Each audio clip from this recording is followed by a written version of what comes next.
So welcome everybody. It's Thursday and today we have TJ who is going to tell us more about love and movies, and I'm really looking forward to it. I put on my red necklace so that we are ready to have our hearts pumped for some true love. So welcome TJ. It's so good to see you again. Thank you, Janet. It's so nice to be here. I love chatting with you guys. So thanks for asking me. So you want to talk about love in the movies, right?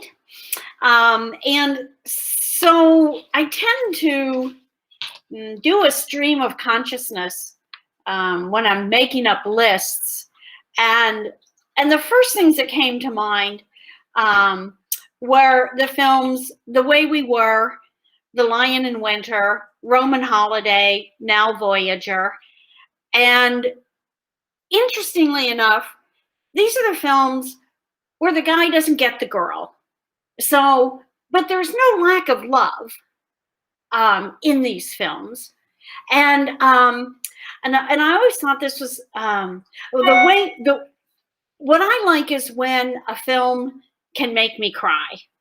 And not that I always need a good cry, but I always consider myself sort of asbestos fireproof. And it's nice when a movie can show that I'm wrong. But The Way We Were, directed by Sidney Pollack, 1973, Barbra Streisand, Robert Redford. This was one of the first Hollywood films to tackle the blacklisting during the McCarthy era. There are two more blacklist scenes that were to be included, but director Pollack erred on the side of the love story more so than the political angle to give us this exquisitely painful love story. Writer Arthur Laurentis was bereft when he saw the finished movie because he based his story on his lifelong romance with Farley Granger. And, you know, Granger was blacklisted. Although Arthur Laurents did get a writing nomination from the Writers Guild of America for his screenplay. Lion in Winter, we talked briefly about that at Christmas time. I mean, anytime's a good time for The Lion in Winter.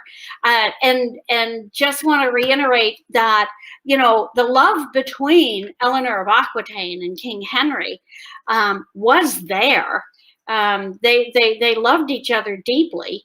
I mean, I loved her reminiscing when they met that they shattered the commandments on sight.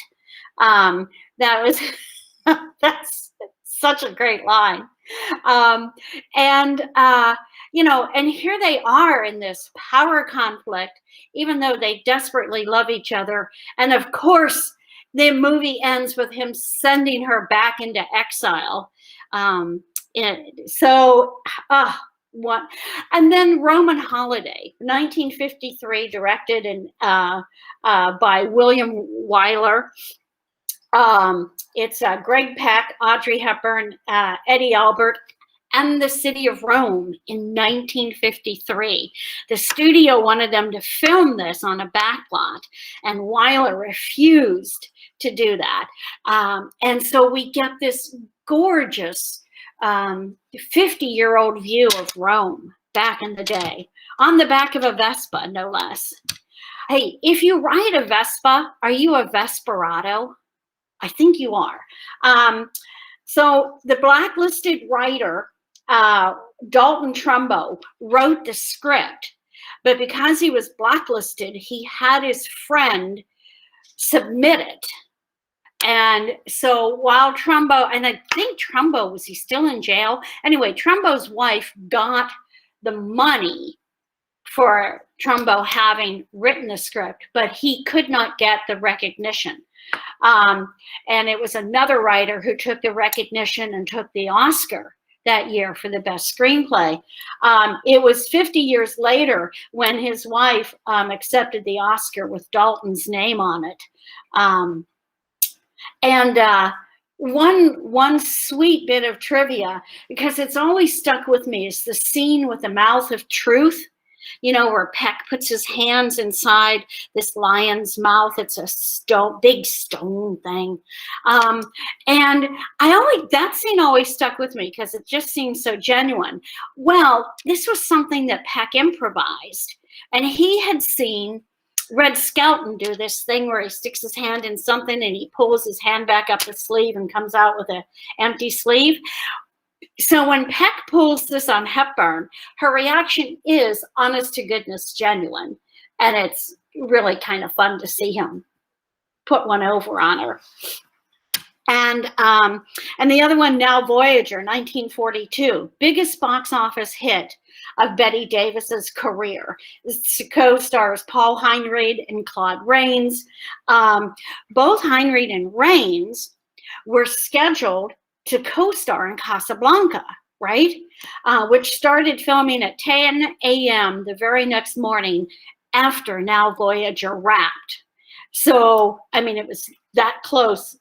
And in fact, director Michael Curtiz was scheduled to direct Now Voyager, but Bette Davis refused to work with him. So, that left him free to take Casablanca, to which he's known to this day. And then I thought about, you know, some notable films about love, or maybe this one isn't love, but I like to include Body Heat, because that is one steamy film. 1981, directed by Lawrence Kasdan, Kathleen Turner, William Hurt, Richard Crenna. It's a sexy, haunting tale of desire and skullduggery that evokes 1940s film noir, but it's charged with an energy and passion that could only flare up in the 1980s.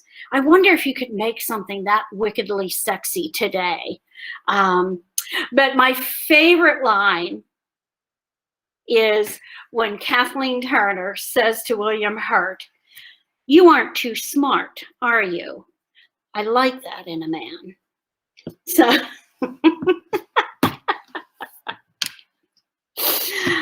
so that one's great fun. And another lovely little romance that I enjoyed is one called The Artist from 2011. Do you remember this one? Black and white, silent film. It's a Oscar-winning modern silent film starring Jean Dujardin and Berenice Bejo. It's a brilliant representation of the silent film era. And I'm not the only one who thinks that, and not just the critics, but Dennis James, who used to come and play live organ to silent films from the 1920s, was enamored with this film as well. He thought it was very authentic. It was shot in black and white. The storyline resembles kind of A Star is Born, which has only been done to death anyway, with one film career taking off as another one is spiraling downwards, thanks to talking films coming into vogue in 1928. So it's visually brilliant, great music, really good acting, perfect storytelling, and I thought it was nice and romantic too. And now, here's a recommendation.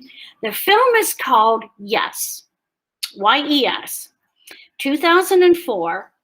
Now, critics are split on this. It's got a 55% critical rating on Metacritic. So you'll either like it or you won't, or hate it. But it's from director Sally Potter, who did Orlando. And she did the more recent film called The Party in 2017 with Kristen Scott Thomas. The Party, it's short. It's like 80 minutes.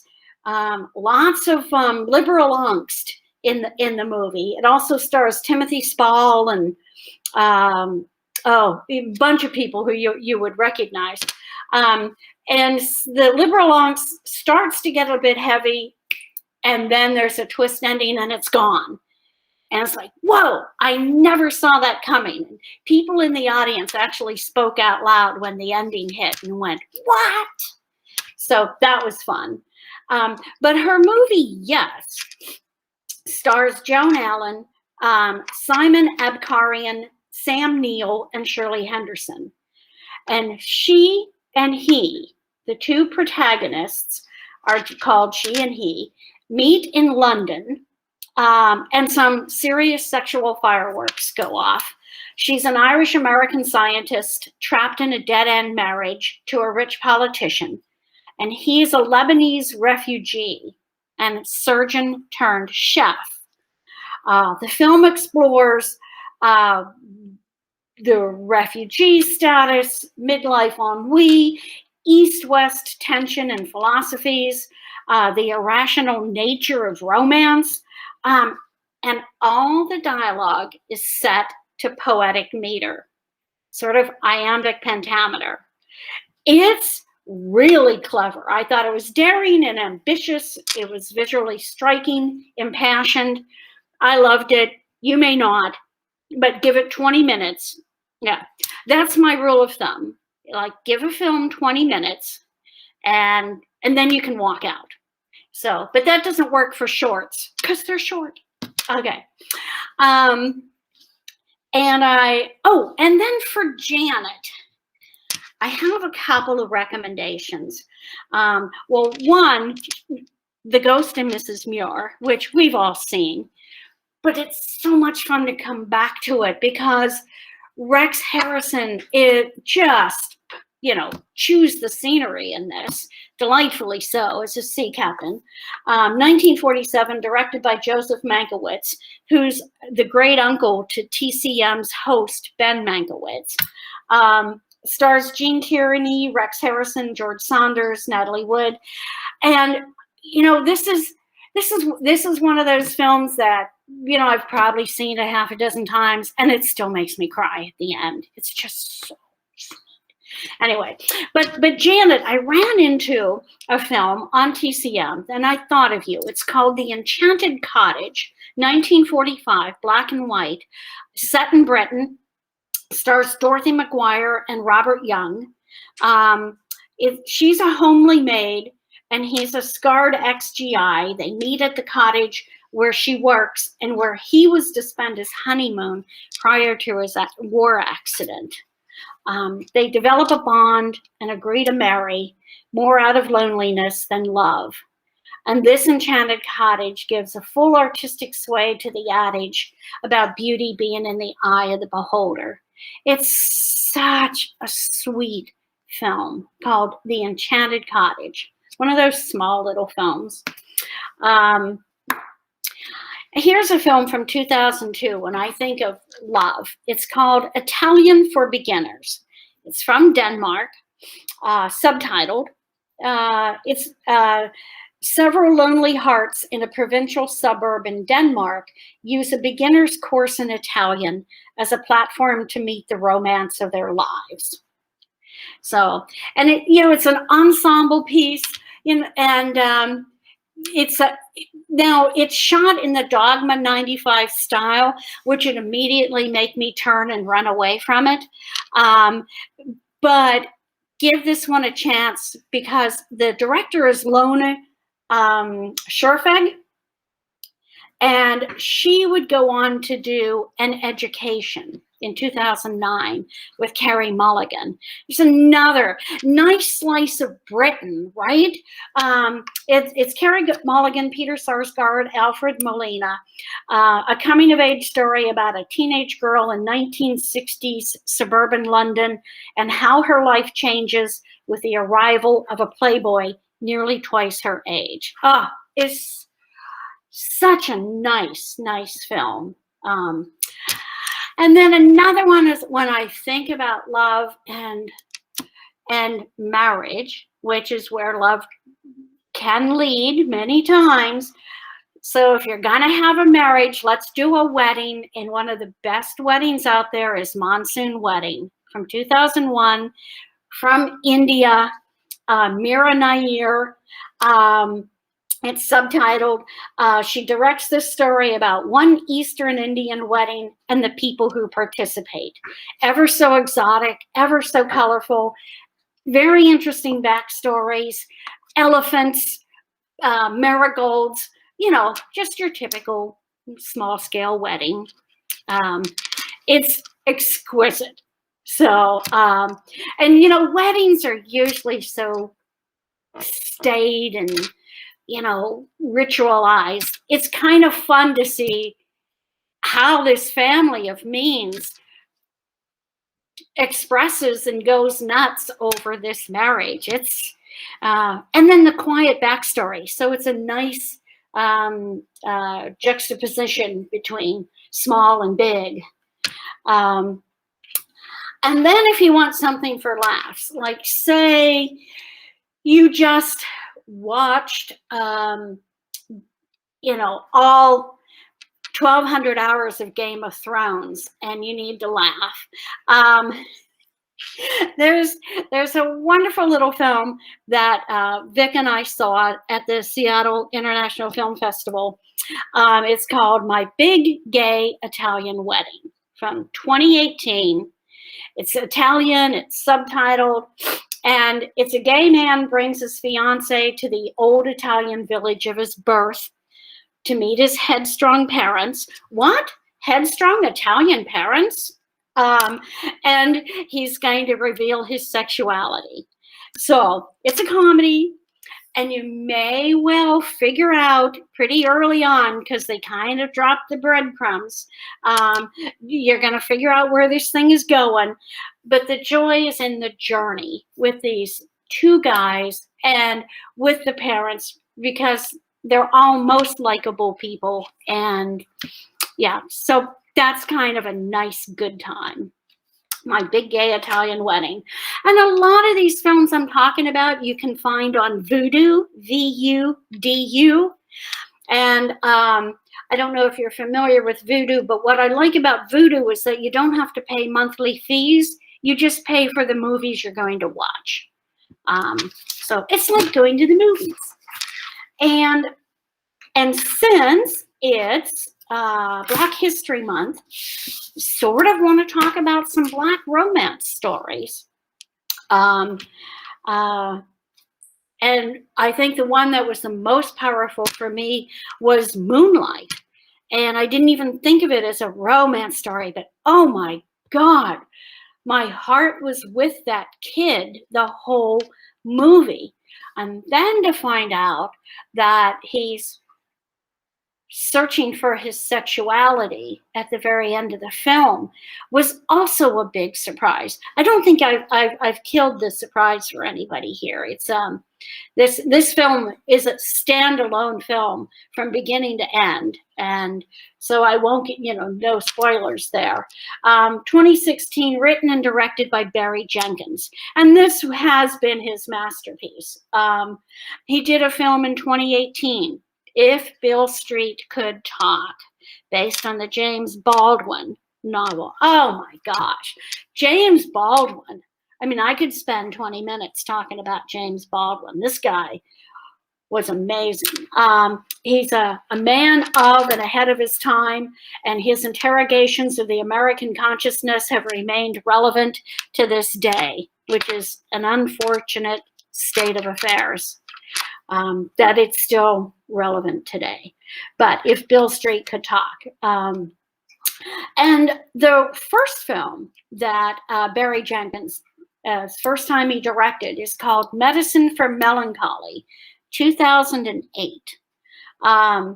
It's got a 90% rating from A.O. Scott of the New York Times. It's got a 63% overall Metacritic rating.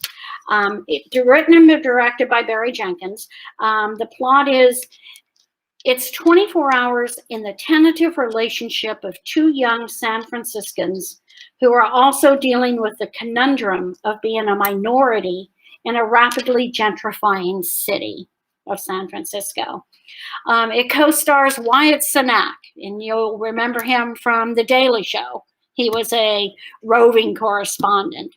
It was made on a shoestring budget of $13,000 on a 13-day shoot. So kudos to Barry Jenkins for pulling that off. And another romance that I'm recommending is called South Side with You from 2016, written and directed by Richard Tan. This is the fictionalization of Michelle and Barack's first date. Now, you couldn't have dragged me to this movie with wild horses, because I avoid mixing politics into my movies. But I went to placate a friend and put on a game face, and I didn't plan to enjoy it. But there we have it. I thought it was really just a nice, gentle film, like Primary Colors from 1998, directed by Mike Nichols and with Emma Thompson and John Travolta. And just like Primary Colors, I enjoyed it quite a bit, and I think both are very good Valentine's Day movies. Yeah, if you want to go back and take a look at some good stuff. TJ, what's the name of the Obama one? It's called South Side with You. And I think South Side is one word, Sheila. Yeah. So I'm kind of curious. Tell me what you guys watched for Valentine's Day and what's floating your boat.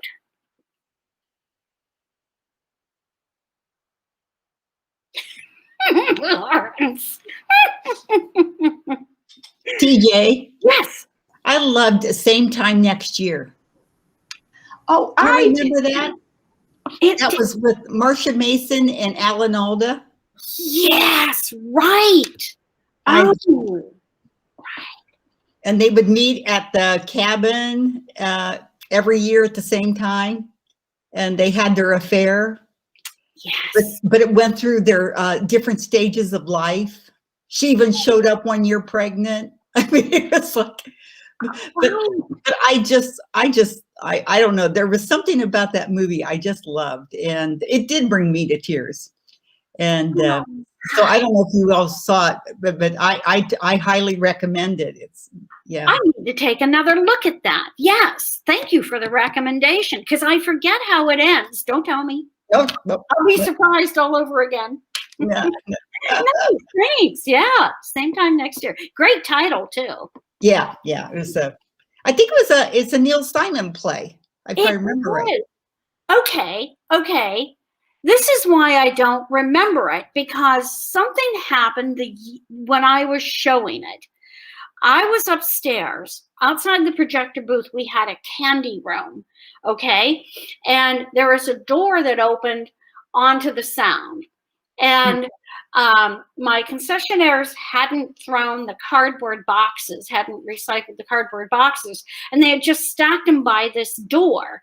And so I opened the door, and I'm going to throw out the boxes during the movie, and and then I'll break them down and take them out to recycling. And when you open the door, the only thing between you and the way down is a 2x4 that was nailed into the building. So it's like, okay. And so I'm throwing boxes over. And at one point I leaned against this 2x4 a little too much. And the thing just went like butter and just whoop, fell down on top of these cardboard boxes. And I was going with it. Oh. And I managed to grab hold of the floor as I'm going down. And I'm hanging there for a second thinking, oh, this must look ridiculous. I hope this doesn't right? And I managed to scramble up. And, the heart is pounding, and it's like, and I didn't want to drop. I would have been okay, except there were those boxes down there and that piece of wood that had 2 nails sticking out of it. And it would have been, so anyway, I did manage to get back up. And for some reason, that was a little more exciting to me than remembering how Same Time Next Year ended. So. We'll watch it again, and you'll know the ending. I will. I wanted to mention the greatest love story that never happened, Remains of the Day. Remember Remains of the Day? Oh, yeah. It ends with Emma Thompson's face and Anthony Hopkins' face, the greatest one that. But I was surprised you didn't bring up some of the screwball comedies, because those are just such, wacky, but they're Oh. so romantic and funny. And The Philadelphia Story and When Yeah. Harry Met Sally and Bringing Up Baby and those are all a treat. And here's the lovely. This is what I like about TCM is that they will bring you those wonderful old chestnuts, and they'll sprinkle in something a little more unusual on you. So I think they're doing a really good job on TCM, and I'm really glad that they brought in more hosts. Jacqueline Stewart, who hosts the silent film series, is great. Oh, and film noir, Eddie Muller, the czar of noir. I mean, this guy's been around for, at least 30 years. And he brought Noir City to Seattle back in the mid-90s. And every year, Seattle Film Festival would host Film Noir with Eddie Muller. And that guy, he knows noir inside and out. That guy, there's no one smarter than Eddie Muller. So that's been kind of fun. And Remains of the Day, Maria, I read the book. Wow. This is the one with Anthony Hopkins, who's the butler, right? This is the one, I think this is the one, yes. And he hires her as a housekeeper, and they have this sexual tension, and he refuses. Oh my gosh. Wow. What a delicious tragedy. Yeah, I'd like to see that again. Well, you may not like it though, because it is political. It's the 30s and 40s and the rise of. That's right. It's very political. It's Merchant Ivory. It's a Merchant Ivory one. So it's it's beautiful, but it is a political. So that's okay. Yeah. No, I can do. I think with John Travolta kind of being a Bill Clinton-ish character, and what with Barack and Michelle, the politics are so fresh, that I kind of like to separate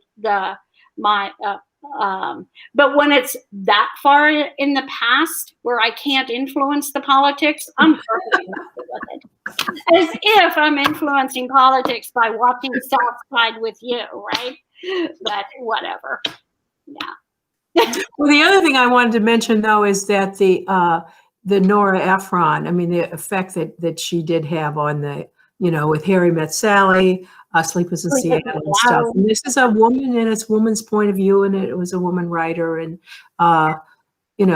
we lost her early on. She would have done a lot more things, but she was significant contribution. That's true. Yeah, agreed. Yeah, that was a big loss. Yeah, and then the other thing was that when you said you brought up Audrey Hepburn, and I was thinking of like Sabrina, that middle. When was that? The middle 60s, whenever those 3 or 4 Audrey Hepburn waif films were on. Yeah. And those were all kind of, in fact, Sabrina was with Humphrey Bogart. Yeah. You don't think of him as a Hugh Grant type of romantic comedy person. Nicole did. Yeah, and now what's the Breakfast at Tiffany's? I have a very hard time with that film. I have never understood the allure of that film whatsoever. I thought the plot was ridiculous. And then I read Truman Capote's short story, Breakfast at Tiffany's. Now, there's a good story. That's an interesting question, and you want to know more when the story's over. I think if it weren't for the music and for the fact that George Peppard was handsome, and of course Audrey is sexy, not really sure that would have flown today, but maybe it would have.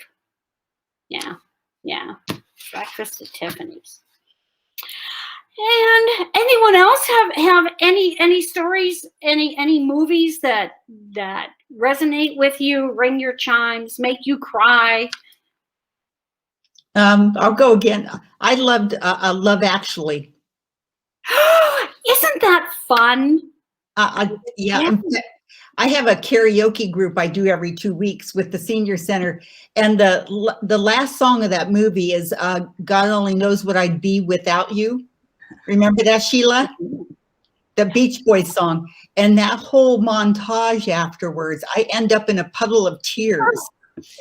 So at the very end of that movie. So, and of course, Hugh Grant being the prime minister, and it I don't know, it's just one of those movies that you just come away just feeling good about life. Oh, it's true, you do. And oh God, who's my boyfriend? Who Alan Rickman. Bill Nye. Bill Nye. Oh, I know he's in it. I know Bill Knightley. I love him. I mean, I'd watch him do a dog food commercial, right? and Colin Firth, who's my Yes. Valentine. Yes. But TJ, you can't have him. He's mine. I'll go back, you know. It's got Alan Rickman too. Oh, Alan Rickman. Yes. Oh my goodness. I just miss him so much. I mean, Yeah. oh. That voice. Oh my word. Oh my gosh. Yeah. Manhattan Shorts was started in about 1999, 2000 by Nicholas Mason in Manhattan, New York. And people who make shorts never have a venue to show them, right? I mean, back in the day when Hollywood, in the 30s and 40s, they would show a short before the movie, but the studios were producing these themselves. And many times they were kind of throwaway little things. Shorts nowadays have become pretty tight, and many times they have an issue. And the lovely thing about a short is that they can present their story and get out. They don't have to provide backstory, character development, sidekicks, you know. And so you can have some really effective storytelling in short stories. So Nick wanted to create a venue where people who make shorts, and many filmmakers start out making shorts. I mean, of course, got to start somewhere. And he would show his shorts. He would drive around Manhattan on different nights and advertise when he was going to be there. He had a white panel truck, and he would set out chairs, and people would bring their own chairs, and he'd set up the projector, and he would project these shorts on the side of his panel truck. And that's how the Manhattan Shorts started. And now Manhattan Shorts gets over 3,000 entries every year from around the world. And Nick only shows these shorts at the end of September for 1 week. Okay? And during that week, these shorts play around the world, and you get a chance to vote for your favorite film. You bought a ticket, you get a ballot. And then the winning filmmakers get money and a filmmaking package so that they can continue on. Many of these shorts, well, I won't say many, I'll say about 35% of the shorts get Oscar nominated. So every year there's usually one of the shorts that becomes Oscar nominated. A couple of times, twice that I know of, a short has won for an Oscar for the best short. And so there's some pretty powerful filmmaking tools, films in these collections. So what with 2020 last year being what it was in September, I think only a handful of theaters showed the shorts. And which is devastating for Nick living in Manhattan in the height of COVID anyway. This is his livelihood. So I didn't even get to see the collection. And so I'm, I've been worried about him. And so he's come up with this plan that he's showing a collection of shorts, 7 short films from about 300 submissions. And you can view these shorts now through February 24th. So it's 10 days. And it's $10. And if you want to check them out, they're at manhattanshortonline.com. Now, what I love about Nick's films is that he's really good at balancing the collection of films, except this time. Janet, were you I want everyone to send Nick $10, don't get me wrong. Yeah. But I also don't want to, this collection of films was not curated with a sense of balance. These are dark films. Did you find that, Janet? I did. And my other comment is, I didn't finish seeing them all. I came out and tried to go back in again, and you can't. So Okay. once you paid your $10, you've paid your $10. But they were, having seen other Manhattan shorts over the years, because we used to come to Linwood and then we would go home and eat lasagna, like 5 or 6 of us, and talk about the films.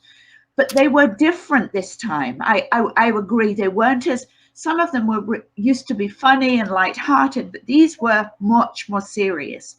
But I still think we should support it.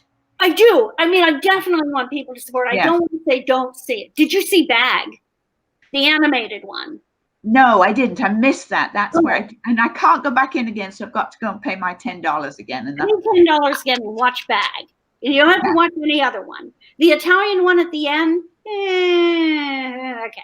But Bag was worth $10, I thought. Okay. Yeah. So, and I don't want to talk smack about the series because, but Nick would argue, look, these are dark times, and the films just reflect the times, and I appreciate that. I get that, but I can't believe that there isn't somebody out there who made an artistic piece that had truth or beauty or a lightheartedness. But maybe I'm wrong. I'm not always lighthearted and beautiful and truthful.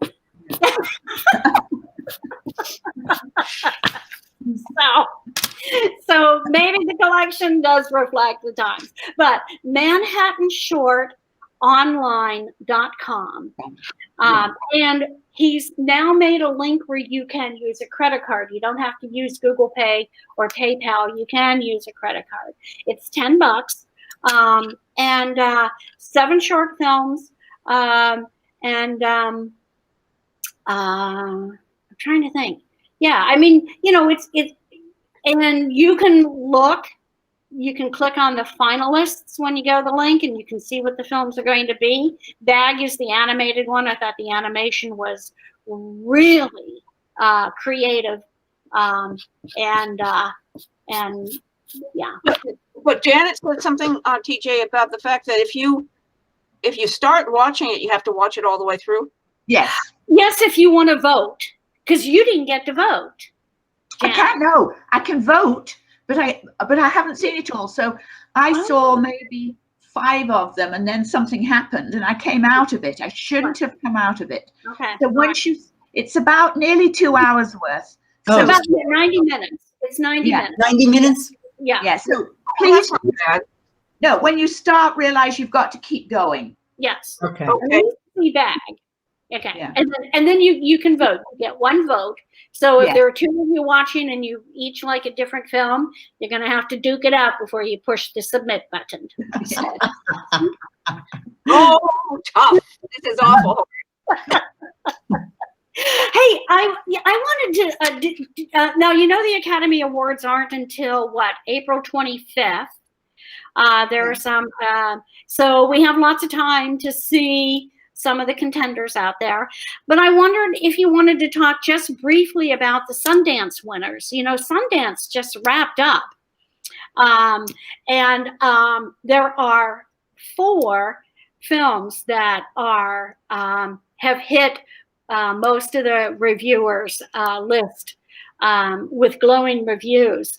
And one is called CODA, C-O-D-A, Children of Deaf Adults. CODA follows 17-year-old Ruby, the only hearing child in a deaf family, as she finds herself torn between pursuing her love of music, she can sing, and torn between her family's reliance on her as their interpreter and connection to the hearing world. So it's a woman director, Sean Heder, directed it. The film's called CODA. And here's one, I guarantee it's fun. This is Summer Soul, or When the Revolution Could Not Be Televised. It's directed by Amir Khalib Thompson, otherwise known as Questlove. But he's found footage that hasn't been seen in over 50 years, because in 1969, during the same summer as Woodstock, a different music festival took place 100 miles away. More than 300,000 people attended the summer concert series known as the Harlem Cultural Festival. It was filmed, but after that summer, the footage sat in a basement for 50 years, and it's never been seen until now. So if you like soul and bell bottoms and afros, and it's gonna be awesome. And now that we can go back into the theaters, this is where we want to see it with the sound, and yeah. Anyway, Summer of Soul.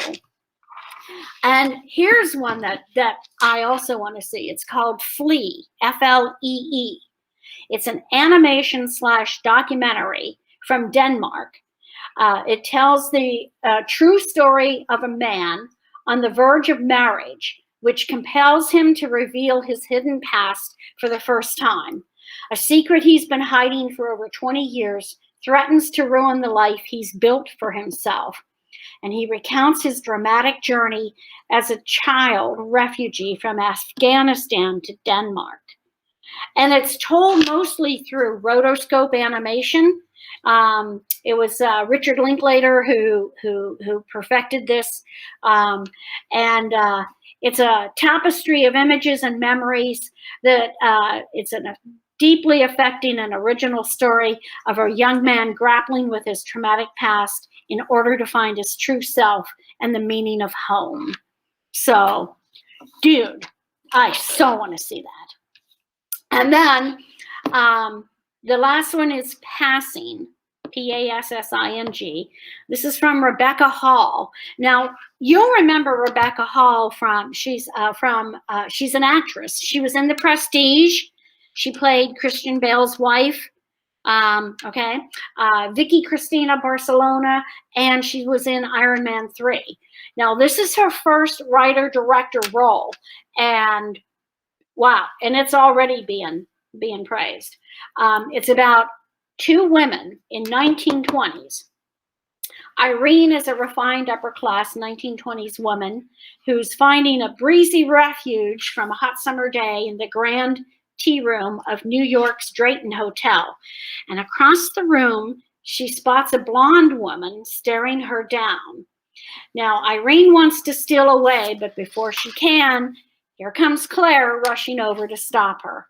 It turns out the 2 were in high school together. And while both are African-American women who can pass as white, they've chosen to live on opposite sides of the color line. So, and now their renewed acquaintance threatens them both. So interesting. Well, TJ, I really appreciate you coming today. It was fun as usual, and we look forward to seeing you in April. And thank you, everybody, for joining us. Guys, thank you. I really appreciate it.